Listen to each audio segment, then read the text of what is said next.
Hello student, this is math man. बच्चों, आज हम एक्सरसाइज 9.4 जो ऑप्शनल एक्सरसाइज है इस चैप्टर की, डेफिनेटली ये बहुत इंपॉर्टेंट एक्सरसाइज है। ठीक है, इसमें बहुत बढ़िया बढ़िया क्वेश्चंस है। इसमें क्वेश्चंस वैसे 8 है, लेकिन कुछ कुछ क्वेश्चंस में सब क्वेश्चन बहुत ज़्यादा है। ठीक है, तो ऐसा हो सकता है कि हमको दो पार्ट में डिवाइड करना पड़े, बट वही फंडामेंटल तो वही 4 थ्योरम है, जो बेसिक थ्योरम है वो मैंने बताई है। फिर से रिपीट कर देता हूँ कि अगर कोई पैरेललोग्राम है, अगर वो same base between same parallel line है, तो उन दोनों का एरिया आपस में इक्वल होगा। ठीक है, अगर कोई ट्राइंगल है और कोई पैरेललोग्राम है, वो अगर same base between same parallel line है, तो ट्राइंगल के एरिया पैरेललोग्राम का हाफ होगा। अगर दो triangle same base between same parallel line है, तो उन दोनों का एरिया इक्वल होगा। और ट्राइंगल में जो मीडियन होता है वो टू इक्वल एरिया में डिवाइड कर देगा ट्राइंगल को। ठीक है, अगर इसका एरिया 40 है तो यहाँ 20, यहाँ भी 20। समझ में आया? तो स्टार्ट करते हैं exercise 9.4। Question number 1, parallelogram ABCD and rectangle ABEF are on the same base AB। ठीक है, ठीक है। Show that perimeter of parallelogram जो है is greater than perimeter of rectangle. ठीक है, तो हमने क्या किया, सबसे पहले तो एक पैरेललोग्राम बना लिया। ठीक है, तो ये कुछ इस तरीके से बन जाएगा, ऐसे। ठीक है, ये हो गया A, ये हो गया B, ये हो गया C और ये हो गया D। और क्या बोला हुआ है, ABEF are on the same base. ठीक है, वो और ABEF क्या रेक्टेंगल है। ठीक है, तो ये A, ये B, ये E और ये F। ठीक है, इसको जोड़ दिया। ठीक है, तो ये हो गया ABEF। ठीक है, तो इसके सारे एंगल 90, तो ये भी 90, ये भी 90, ये भी 90 और ये भी 90। सही बात है, ये सब 90 हो जाएगा। अब हमको क्या बोला है कि पेरीमीटर प्रूफ करना है। अब एक चीज समझो कि जो AB है वो इक्वल टू CD होगा, अपोजिट साइड्स ऑफ पैरेललोग्राम। देखो फिगर में है ना। और AB इक्वल टू EFB होगा। क्यों? अपोजिट साइड्स ऑफ रेक्टेंगल, वो तो इक्वल ही होते हैं। समझ में आ रहा है? इसका मतलब ये हुआ कि जो डिसाइड करेगा वो ये वाले लेंथ ये करेगा, ये BC, BF, AF और AD ये डिसाइड करेंगे ना, बिकॉज ये ऊपर वाले पार्ट्स तो आपस में इक्वल ही है। समझ में आ रहा है? तो मैंने क्या किया, पहले तो एक्सप्लेनेशन के लिए इसको अलग से बना देता हूँ। ये वाला पार्ट अलग बना दिया मैंने, और ये वाला पार्ट मैंने अलग बना दिया। ठीक है, अब एक चीज समझो कि ये साइड और ये साइड, ये साइड और ये साइड, ये तो आपस में इक्वल ही है। डिसाइड कौन करेगा? ये वाली साइड करेगी। अब यहाँ पे देखो इस फिगर में, इसमें अगर मैं देखो ये राइट एंगल ट्राइंगल है और ये 90 डिग्री, इसका मतलब ये अपोजिट साइड क्या होगा, जो BC होगा वो क्या होगा, हाइपोटेनियस होगा। और हाइपोटेनियस ऑलवेज बड़ा होगा किसी भी साइड BE से। ठीक है, किसी भी साइड से बड़ा होगा तो BE से डेफिनेटली ये साइड इससे बड़ा होगा। सिमिलरली जो AD है वो AF से बड़ा होगा, तो AD जो है वो AF से बड़ा होगा। अगर मैं ऐड कर दूं दोनों को तो ये हो जाएगा BC plus AD greater than BE plus AF। समझ में आ रहा है बच्चों? ठीक है, तो हमको ये समझ में आ गया कि जो BC है प्लस AD है वो इससे तो बड़ा ही होगा। अब एक चीज समझो कि AB प्लस CD जो है वो equal to AB plus EF होगा।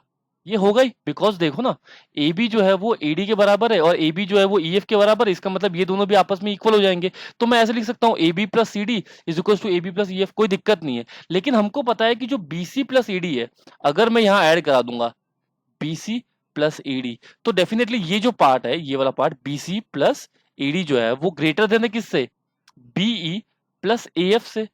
सही बात है। इसका मतलब अगर मैं इनको ऐड करूंगा तो ये हो जाएगा AB plus CD plus BC plus AD, that will be greater than AB plus EF plus BE plus AF। समझ में आया? तो ये जो है वो क्या है, पेरीमीटर ऑफ रेक्टेंगल है, और ये जो है वो क्या है, पेरीमीटर ऑफ पैरेललोग्राम है। तो प्रूव हो गया। ठीक है, बिकॉज ये वाला पार्ट और ये वाला पार्ट, इसमें ये वाला पार्ट बड़ा है।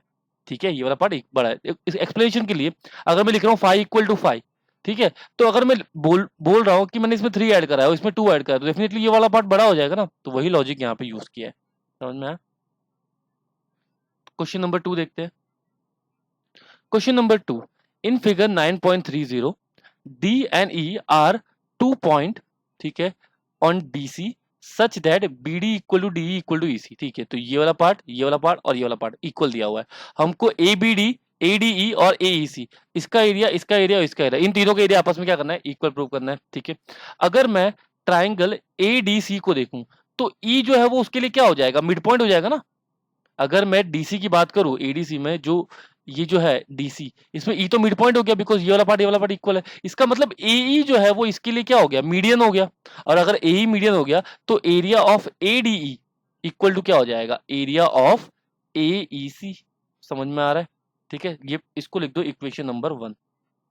ठीक है, अगर मैं ट्राइंगल ए बी ई देखूं तो उसमें डी मिड पॉइंट है किसका, बीई का मिड पॉइंट है। डी जो है वो किसका मिड पॉइंट है, बीई का मिड पॉइंट है। और एडी जो है वो उसके लिए क्या हो जाएगा, मीडियन हो जाएगा।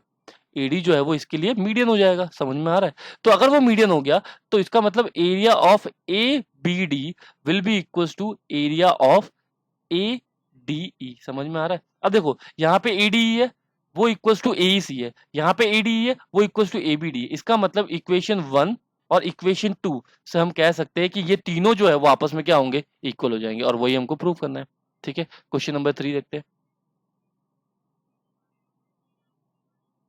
Question number 3, in figure 9.31 ABCD DCEF और ABFE। ठीक है, तो मतलब आपको दिख ही रहा है कि ये जो ABCD है ये वाला है ना, ये पैरेललोग्राम।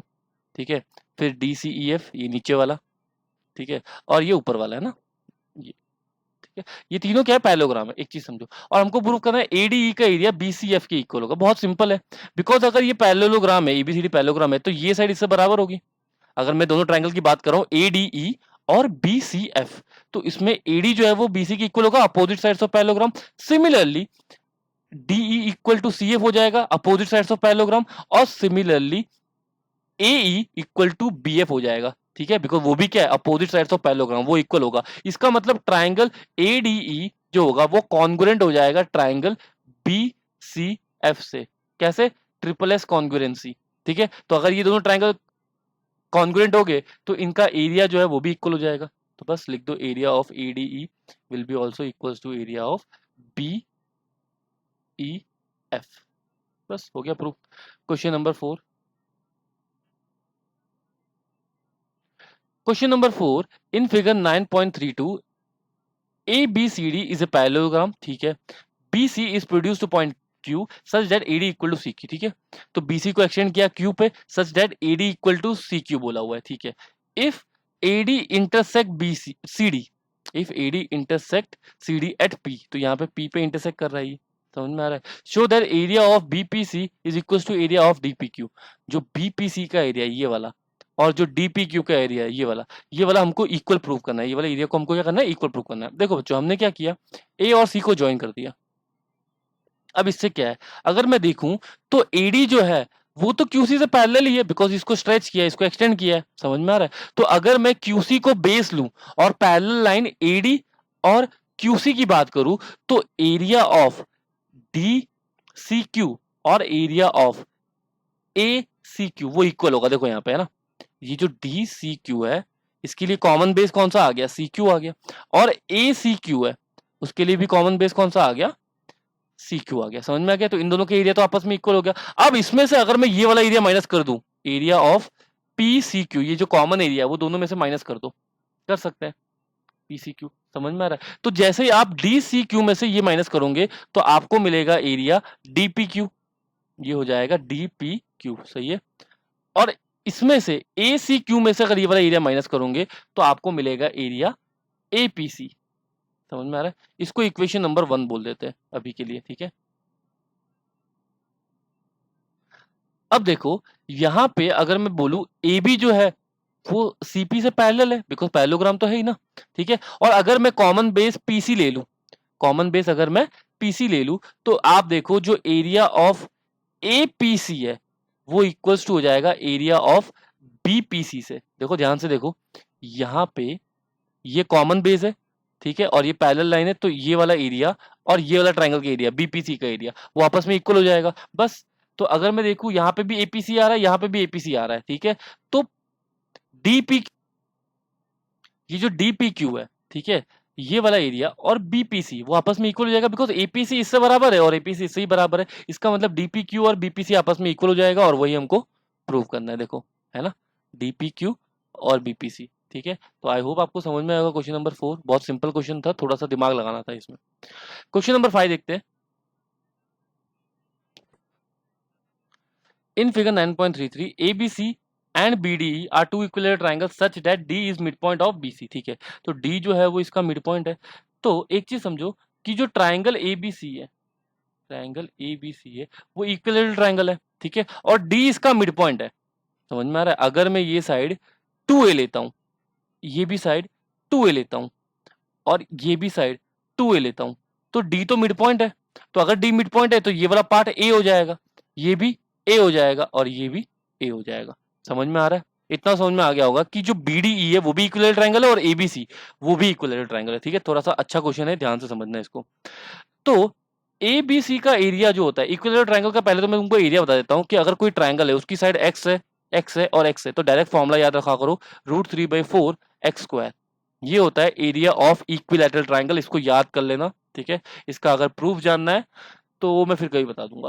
ठीक है, तो ABC का जो एरिया होगा वो हो जाएगा √3/4। अब देखो ABC में जो साइड है वो तो 2 है, तो ये हो जाएगा 2A का स्क्वायर, तो ये हो जाएगा √3/4 4A स्क्वायर। समझ में आ रहा है? और ये 4 कैंसिल, तो ये हो जाएगा √3A स्क्वायर। ये किसका एरिया आया? ये वाला एरिया आया है ABC का। समझ में आ रहा है? आपको ABC का एरिया मिल गया। अब देखो BDE की बात कर रहा हूं, BDE की, तो उसका एरिया क्या हो जाएगा? √3/4 साइड का स्क्वायर, लेकिन साइड क्या है? A है ना तीनों की, तो ये हो जाएगा A का स्क्वायर। तो ये वाला एरिया में कोई चेंज नहीं होगा, ये हो जाएगा √3/4 A स्क्वायर। ये वाला किसका एरिया है? BDE का एरिया है। आई होप इतना तो समझ में आ गया होगा। ठीक है, अब हमको बहुत सारी चीजें प्रूव करनी है।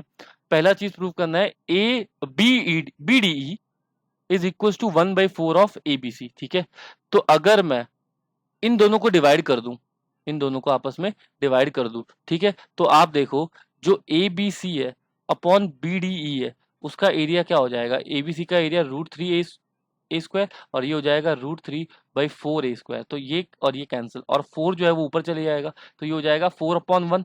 समझ में आ रहा है? तो ये हो जाएगा 4 जो है वो नीचे आएगा और 1 जो है वो इधर जाएगा। ठीक है, क्रॉस मल्टीप्लाई, तो ये हो जाएगा ABC/4 that is equal to BDE। सही बात है, और यही हमको प्रूव करना था पहले पार्ट में। ठीक है, तो BDE इज 1/4 ऑफ ABC, ये हमने प्रूव कर दिया। ठीक है, अब सेकंड पार्ट प्रूव करते हैं, उसके लिए सबको रब कर देता हूं। तो अभी तक हमने देखा कि जो ABC है, ठीक है, इसका एरिया है √3A स्क्वायर। ठीक है, और जो नीचे वाला इक्विलेटरल ट्रायंगल है BDE उसका एरिया है √3/4A स्क्वायर। इतना हमको समझ में आ गया था। ठीक है, तो इसको नोट डाउन कर लेना, साथ में नोट डाउन करते रहना, बिकॉज मैं रब कर दूंगा, है ना, और फिर वापस से क्वेश्चंस करूंगा। तो पहला क्वेश्चन हमने कर लिया था। सेकंड क्वेश्चन BDE और BAE, तो यहाँ पे बात कर रहे हैं BDE, तो BDE का तो एरिया हमारे पास ऑलरेडी है, ये वाला एरिया है ना, दिया हुआ है। ठीक है, और हमको BAE की बात कर रहे हैं, तो BAE मतलब ये वाला ट्रायंगल, देखो ध्यान से ना, ये। ठीक है, तो आप एक चीज देखो कि अगर मैं इस D को ज्वाइन कर दूं A से, ठीक है, तो यहां पे देखो कि ये एंगल और ये एंगल 60-60 होगा, बिकॉज इक्विलेटरल ट्रायंगल के तीनों एंगल क्या होते हैं? 60 होते हैं, तो यही 60 होगा और ये भी 60 होगा। तो यहाँ पे Z बन रहा है, यहाँ पे देखो ये Z बन रहा है। अगर Z बन रहा है इसका मतलब ये लाइन और ये लाइन क्या है? पैरेलल है। अगर मैं बेस AB को लूं तो ध्यान से देखना कि जो ABE है, जो ABE है और जो ABD है, इनका एरिया आपस में इक्वल होगा। सही बात है, जो ABD है और जो ABE है इनका एरिया इक्वल होगा, बिकॉज ये लाइन और ये लाइन तो पैरेलल है। समझ में आ रहा है? तो ABE का एरिया क्या हो जाएगा? ABD के इक्वल। ठीक है, ABE का एरिया ABD के इक्वल होगा, और ABD जो है इसमें D मिड पॉइंट है, इसमें D क्या है? मिड पॉइंट है। तो D मिड पॉइंट है, इसका मतलब AD क्या हो गया? मीडियन हो गया। ये लाइन क्या होगी? मीडियन होगी। और अगर ये मीडियन हो गया, इसका मतलब जो ABD है वो ABC का हाफ होगा। इसका मतलब इसका एरिया हो जाएगा √3/2A स्क्वायर। ठीक है, तो अगर ABD का एरिया √3/2A स्क्वायर होगा तो ABE का भी एरिया वही होगा। समझ में आ रहा है? ठीक है, अच्छा, हमारे पास BDE और ABE दोनों का एरिया मिल गया। अब दोनों को डिवाइड कर दो, सेम वही तरीका, तो BDE अपॉन ABE। ठीक है, तो BDE का एरिया हो जाएगा √3/4A स्क्वायर अपॉन √3/2 ए स्क्वायर, तो ए स्क्वायर और ए स्क्वायर कैंसिल, √3 और √3 कैंसिल, 2 ऊपर जाएगा और ये 4 है तो ये 1/2 हो जाएगा। ठीक है, और अब जब ए बी ई ऊपर जाएगा, फिर से लिख देता हूँ, ये लो B D E upon A B E. ठीक है, तो ये जब ऐसे जाएगा तो ये हो जाएगा B D E is equal to half of A B E. बस वही प्रूव करना था, देखो है ना, B D E is half of A B E, यही प्रूव करना था। हमने क्या किया, हमने ये लाइन और ये लाइन को पैरेलल प्रूव कर दिया। ठीक है, तो ए बी ई और ए बी डी, इसका जो इस ट्राइंगल का जो हाफ था, ये वाला ट्राइंगल, ठीक है, ये जो है वो बेसिकली एबीसी का हाफ है। तो एबीसी का तो एरिया हमारे पास है ही, तो एबीडी का एरिया निकाला और एबीडी का एरिया एबीई के बराबर है, बस दोनों को फिर डिवाइड कर दिया। ठीक है, क्वेश्चन नंबर 3 देखते हैं। तो क्वेश्चन नंबर 1 और क्वेश्चन नंबर 2 हमने कर लिया था। ठीक है, और हमने क्या देखा था कि जो एबीसी है, बार बार लिख रहा हूं मैं, √3 ए स्क्वायर है, जो नीचे वाला इक्विलेटरल ट्राइंगल है बीडीई, उसका एरिया है √3/4 ए स्क्वायर। ठीक है, और हमने ये भी प्रूव किया कि जो बीडीई है वो बीएई का हाफ है, ये सेकंड वाला पार्ट भी प्रूव कर लिया। ठीक है, अब हमको प्रूव करना है A B C is twice of BE C. ठीक है, तो ए बी सी, देखो ए बी सी तो ये बड़ा वाला ट्राइंगल है, ठीक है, ये वाला, और बीई सी, तो बीई सी तो ये वाला ट्राइंगल है, ये बीई और ये सी। ठीक है, अब एक चीज समझो कि एबीसी का तो एरिया हमारे पास है √3 ए स्क्वायर। ठीक है, ये तो हमारे पास ऑलरेडी है, हमको बस क्या करना है, बीसीई का एरिया निकालना है। देखो बीसीई का एरिया हाफ इंटू बेस, लेकिन बेस होगा क्या, बेस क्या होगा, बेस बीसी होगा ना, और बीसी जो है वो इक्विलेटरल ट्राइंगल है एबीसी का, एक साइड है ना, तो उसकी साइड तो हमने 2a ली थी स्टार्टिंग में, हम स्टार्टिंग से 2a ही तो ले रहे हैं। ठीक है, तो यहाँ पे भी क्या आ जाएगा, 2a आ जाएगा। अच्छा हाइट क्या होगी, अब यहाँ पे दिमाग लगाना है, हाइट जो है वही होगी जो छोटे इक्विलेटरल ट्राइंगल की हाइट होगी, समझो मेरी बात, बिकॉज यहाँ पे कॉमन वर्टेक्स और परपेंडिकुलर, तो बीईसी की जो हाइट होगी वही बीडीई की भी हाइट होगी, समझ में आ रहा है, बिकॉज एक कॉमन पॉइंट होता है, वहां से एक ही परपेंडिकुलर लाइन आती है, वही उसकी हाइट होगी। लेकिन ये हाइट होगी क्या, तो इक्विलेटरल ट्राइंगल की जो हाइट होती है वो होती है √3/2 इंटू एक्स, ये होती है, अगर तीनों साइड अगर एक्स एक्स एक्स है तो √3/2 इंटू एक्स जो होती है वो क्या होता है, इक्विलेटरल ट्राइंगल की हाइट होती है। ठीक है, तो ये हो जाएगा √3/2 इंटू एक्स, एक्स की जगह पे यहाँ पे ए है, यहाँ पे भी ए है और यहाँ पे भी ए है, तो इसमें क्या आ जाएगा, ए आ जाएगा। ठीक है, तो हमको क्या मिल गया, ये परपेंडिकुलर हाइट मिल गई। ठीक है, तो यहाँ पे लिख दो half into base into height, बस, तो ये 2 और ये 2 कैंसिल, तो ये हो जाएगा √3 ए स्क्वायर अपॉन 2। ठीक है, तो ये हो जाएगा बीसीई का एरिया।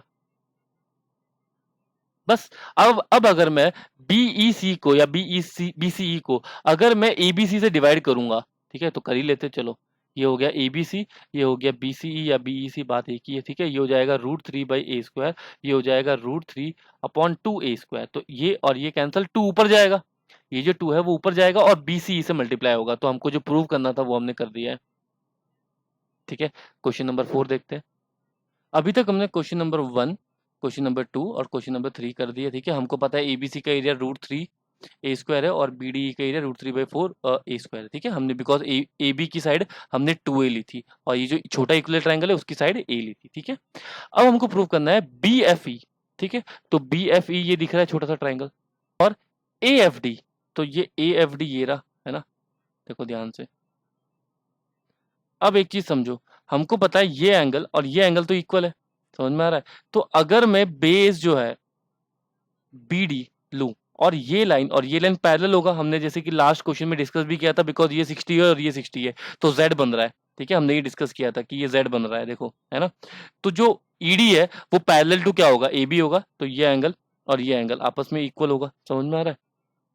इसका मतलब कि ये अगर मैं बेस ED लूंगा अगर, ठीक है, तो AED का जो एरिया है, जो एरिया AED है, ये वाला ट्राइंगल ADE का जो एरिया है, ठीक है, ये वाला एरिया और BDE का जो एरिया है, ठीक है, वो आपस में इक्वल हो जाएगा, BED जो है वो आपस में इक्वल हो जाएगा। अब मैंने क्या किया, दोनों में से ये जो कॉमन ट्राइंगल है FDE वो माइनस कर दिया। ठीक है, तो ये हो जाएगा FDE माइनस, यहाँ पे भी किया FDE माइनस, यहाँ पे भी किया, तो ADE में से जब FDE माइनस करोगे, तो ADE में से FDE माइनस करोगे तो ये हो जाएगा AFD, समझ में आ रहा है, ये हो जाएगा एरिया AFD। और जब BED में से ये वाला एरिया माइनस करोगे तो ये हो जाएगा BFE। लो हो गया प्रूफ।